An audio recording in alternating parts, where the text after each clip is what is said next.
95.3, but of course he has to take care of that hamstring and hope to get better before the playoffs in Pretoria. Oh, look at him, it's driven down there, massive jump. Back out to Maxi Shamba, trying to drive through.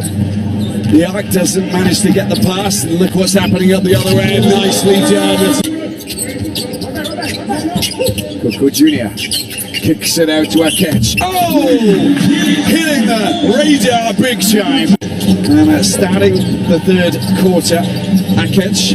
Putney goes around. Oh, that's stunning. That is. Putney's done it before. In terms of why they're behind by 19 points so far. Great drive through, and that's fantastic. Look at what he does. That is top quality from Coco Jr. Coach Ogo Odaldo will be very pleased when he looks at the stats today. Oh, that's a great pass there from Okike. Can he get? Oh, that's sensational. Love the pass. Snapping crocodiles in the paint, big time. Trying to get their hands on or their jaws on the ball. It's been picked up. Akech. Akech goes up and he dunks it down. That is outrageous. Right hand. Okike gets it back. Shot clock down to 5. They can keep him out. Oh, they can't because of Kiki expanding, understanding, and learning so much.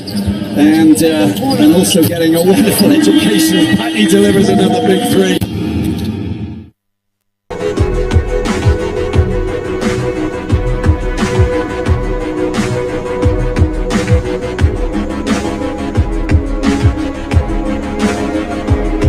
It's a beautiful ending for Rivers Hoopers right there at the Basketball African League, winning 4 out of 6 games. They only lost 2 right there in their conference. On that note, we welcome you to the Monday edition of Sport Day on Honor 103.5 FM. Weekends are for actions, and Monday like this are for reactions of all the actions that went down through this weekend. On the show this afternoon, we talk about the world of Formula 1. Yes, we have a beautiful Grand Prix just this weekend. Of course, we are here to give you the latest and the biggest coming from the world of sport. My name is Ayomikun Adeniyi. You can simply call me Purity. Guess what? I'm not alone on the show this afternoon. I got my partner talking about Samuel Akin today, the city boy. He's here with me. Yeah, of course, good afternoon to you, Ayomikun. Good afternoon to esteemed listener. It's always a pleasure to be in the studio to talk sports, and this afternoon is not going to be an exception. Definitely. Of course, this is the first working day of the week. Of course, thank God it's new week, and we're back in the studio just to do what we know how to do best. It was a fantastic weekend of actions from across all sporting competitions, not just football. I mean, we were here yesterday to talk about football, and now we are here this beautiful Monday afternoon to actually dissect every story making the run in the exciting world of sports. Of course, we saw what Rivers Hoopers did yesterday. They wrapped up a very, very fantastic, Cagliari conference journey with a commanding victory against Stade Malien, 79-59. That was 20-point difference. That was incredible for the Nigeria only representative right there in Morocco, and they are heading to Pretoria in South Africa for the playoff later this year. What a fantastic outing they had right there in Morocco. Also, in the world of Formula 1, of course, McLaren continue to dominate because there are 2 drivers talking about Lando Norris and Oscar Piastri. Oscar Piastri won the 4th Grand Prix of the year, talking about the Bahrain Grand Prix, and of course, Lando Norris also finished. I think he finished 3rd in that particular Grand Prix for McLaren. They are currently 151. They are currently topping the team standing with 151 points, and you have Mercedes second with 93 points. Quite a fantastic performance. It's been a fantastic season, wonderful season for McLaren drivers. Oscar Piastri and Lando Norris doing the job for them. We also in the world of football, MPFL, we saw actions over the weekend. So we just have to make sense of these stories and dissect everything. All right, let's get into action this afternoon, shall we? We start from the world of basketball, and just like we mentioned earlier right there at the Basketball African League, the Nigerian representative talking about the Rivers Hoopers, they were in action yesterday against a very decent opponent, talking about Stade Malien, and they won the game recording 79 points, just like Samuel mentioned earlier. 20 points between these two sides. Of course, talking about Rivers Hoopers right about now, we saw how they did in this competition. Their first game, they only lost 2 games. 2 games. So a single opponent. in 6 games, they only lost 2 games to Al-Tiyar of Egypt.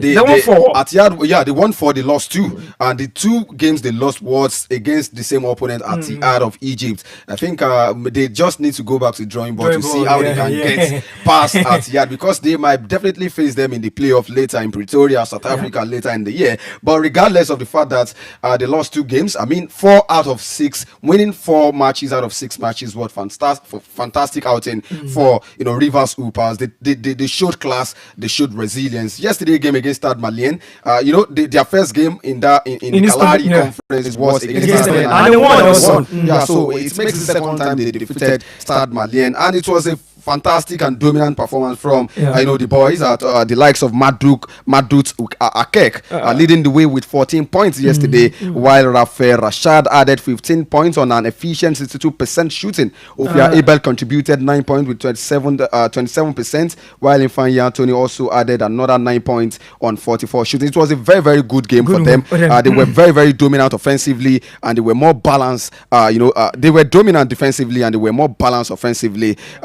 They just showed why they are the champions of Nigeria basketball, and they show also that they can also compete with the big boys on the continent with the big boys. I mean, last season they finished third in the competition. Now they are heading straight to Pretoria, South Africa for the playoff. I can't just wait, and I think the fact that they have enough time to actually prepare for the playoff. They've got less than 2 months. I mean, 2 months is also enough for them to prepare for the main bowl, and it's even nice that they played their conference first. The Kalahari conference.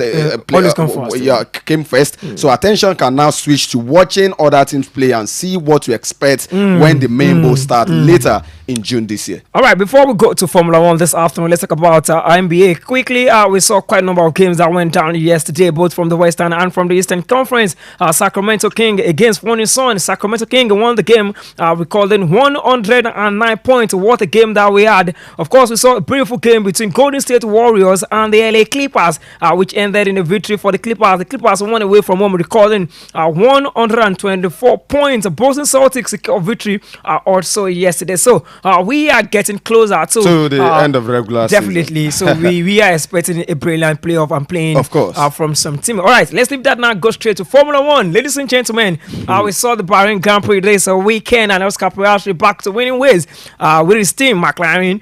And for Red Bull, I don't know what is going on with Red Bull this season, but then quite unfortunate for Red Bull, because they were unable to make the podium finish. Oscar Piastri winning it, and then you have George Russell coming second. Quite a very, very fantastic performance from the Mercedes driver. And then you have Naldo Norris finishing third with 15 points. Oscar Piastri finishing first, he accumulated 25 points, while George Russell finishing second with 18 points. For Charles Leclerc and Lewis Hamilton for Ferrari, I think we can see a bit of improvement. Fourth and fifth respectively. Yeah, good one. And for Max Verstappen, quite unfortunate for the defending champion. The reigning champion finishing sixth. Finishing sixth for Red Bull, and then you have another Red Bull, a new driver, talking about Yuki Tsunoda. You expect him to actually deliver more than the former driver, talking about Liam Lawson, who was replaced by Yuki Tsunoda. But Yuki Tsunoda has not really done impressive, for Red Bull. Maybe it's still very early to actually predict. I think this is actually second Grand Prix in colors of Red Bull, but I expect more from the Japanese driver Yuki Tsunoda. But it just speaks volume of the dominance of McLaren this season. They are definitely winning the as we speak now. They are 151 points. Mercedes second position 93 with 93 points. Look at the Red Bull with 71 points. I mean, because Ferrari, of Max Verstappen's then we see how we starting Ferrari fourth position. Ferrari with 57 yeah, points. Ferrari are actually trying to catch up now. They have started the catch up journey, and it's working for them. I mean, I've seen improvements in the. They have experience. Charles Leclerc, Lewis Hamilton. Their problem has always been the issue they have with their cars. In terms of quality and efficiency of the cars as well, because Charles Leclerc and Lewis Hamilton struggled in the first 2 Grand Prix of the year, and they complain about not being able to actually access the car, having difficulties and challenges with the cars and all of that. So I just feel that the management of the construction company would do something to actually and we've seen improvement, like I said. I mean, finishing 4th and 5th respectively. Now they are 4th on the team standing. I mean, it speaks volume about, you know, the improvement that we've seen in the past Grand Prix. I mean, it's still very early to actually predict. We still have a long way to go. Just like in football, Formula 1 season is a marathon. It's a marathon season. I mean, you can start on a very good note, and then you falter later on. But I think the McLaren that I'm saying, honestly, they won it last season. So they won the constructor championship last season, and they are in the pole position of actually retaining their title. And don't be surprised when you see that they can win everything this season. They can win it all because they are currently leading the team standing, and even his driver standing with Lando Norris 77, just 3 points separating him and Oscar Piastri, a fellow driver, 74 points for McLaren. So McLaren are just, I mean, their dominance is crazy this season. All right, a good one, good start for McLaren right there in the world of Formula 1. Quickly, guys, let's go straight to football. Starting from the continent this time around, just we saw the draw for the AFCON under 20 that will be going down later this year right there in Europe. Nigeria, 7-time champion, being drawn in Group B alongside Tunisia, Kenya, and Morocco. It's going to be a very big tournament starting from April 27 to May 18. Yeah, of course, this is very, very interesting, and we cannot wait. I'm actually looking forward to seeing how under 20 African Cup of Nations we go right there in Egypt. I mean, the Group A, we have 5 countries in Group A. I still don't know why we have 5 countries. It's really, really confusing. And I mean, we have Egypt, we have Zambia, we have Sierra Leone, South Africa, and Tanzania. So how many teams we? I don't really want to speak about it because I've not gotten my facts. Yeah, definitely. So I need to do research and maybe come back tomorrow and actually, inform our listener and educate them as to why we have 5 countries competing in Group A of the CAF Under 20 African Cup of Nations, Egypt 2025. In Group B, Nigeria, Tunisia, Kenya, Morocco. Just like you mentioned, we are up against Nigeria, up against 2. North African side. Tunisia and Morocco. And then you have one East African, Kenya. It's going to be very, very interesting to see how Nigeria can play against Tunisia and Morocco. I think Morocco, they are doing incredible football, football development. I mean, their project has been very, very awesome. Fantastic. And you can see it from their club side, even the national team. So I think it's going to reflect in their under 20 national team as well. So I want to see Nigeria. Of course, you said Nigeria 9 times champion. I mean, 6 times champion. It speaks volume about the excellence in under 20 that we have in the team. I mean, winning it for 6 times is really, really very, very impressive, and it also underscores the fact that we've got the resources, we've got the players to actually do very well on the continent. So I expect Nigeria, regardless of the fact that they will be up against Tunisia, who I think they can be very, very technical. All these Northern Africans have been very, very technical. Morocco as well. But I think Nigeria can fancy their chances of actually qualifying from here.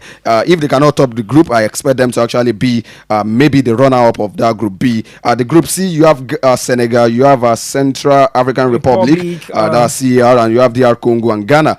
For Ghana, it's going to be tough for them because Senegal very, very good, and DR Congo can also be very tricky. They can never be pushed over. So for me, but I would definitely pick Senegal and Ghana based on the fact that these are footballing nations, and although Ghana have been struggling with their national team, but I can see some improvement in terms of developing players and promoting players from the grassroots level. So let's just wait and see what will happen in Egypt later this year. It's going to be very, very interesting to actually watch under 20, because we saw what we are seeing. I mean, the under 17 African Cup of Nations right in still Egypt. Yes, semi-final already. I mean, we've seen so many talents. I've heard reports that some of the European clubs are coming to actually scout players. Even Manchester United. I saw pictures of us as a winger enjoying the moment. The under 17 AFCON. Just to tell you that we have so many potential, so many definitely talents. We have talent when it comes to African honestly football. And this is kind of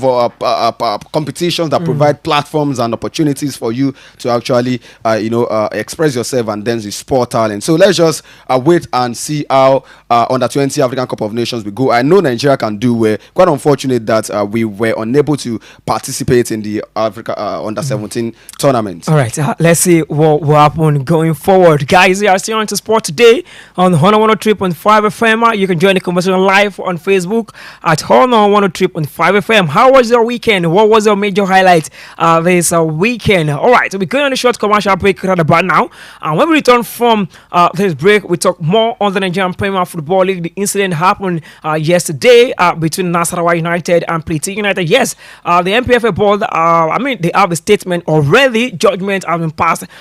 Shortly after this commercial break, we'll talk more about that. On the 103.5 FM. Imagine having the freedom to work, play, and connect without interruptions. That is what fast internet means to us. At Highward Networks, we are passionate about delivering super fast, unlimited internet that is 6 times faster than the competition. Whether you're working from home, running a business, or streaming your favorite shows, we've got you covered. A reliable internet and 24/7 customer support ensure you stay connected always. So what are you waiting for? Join the iWorld Networks family today and discover a seamless internet experience. Call Jeffrey on 081 3058 9466 or visit our website www.iwn.ng to get started. iWorld Networks, connecting possibilities. Ming saw it, in goes De Bruyne. Kevin De Bruyne! Gunnar one! From the brink of despair, elation! From catastrophe, cacophonic joy! The stuff of stellar champions. That's why. Get ready for the most exciting hour of your week. It's time for Sunday Night of Football. Every Sunday from 9 p.m. to 10 p.m. We're bringing you all the action, drama, and expert analysis from Nigerian Premier Football League, English Premier League, the Spanish La Liga, the French League One, Italia Serie A, and the German Bundesliga. Whether you're cheering for your favorite team or just here for the highlights, we've got you covered. Don't miss the Pulse of Football with in-depth breakdowns, live score updates, and exclusive interviews. From the line-breaking passes to the game-winning goals and VAR controversies, we're right here with you, bringing you all the highs and the heart-grounding moments of the game.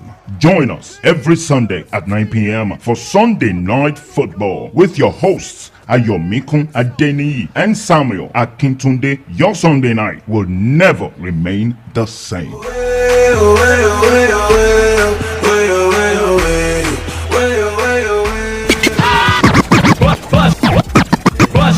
On the 103.5 FM.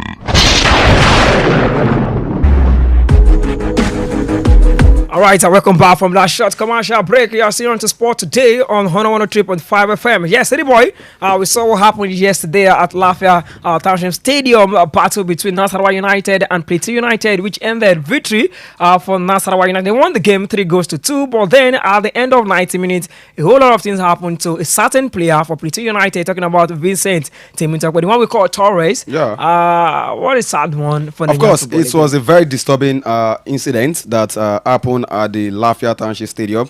Of course, an unidentified fan attacked Plateau United player, talking about Vincent Timintok.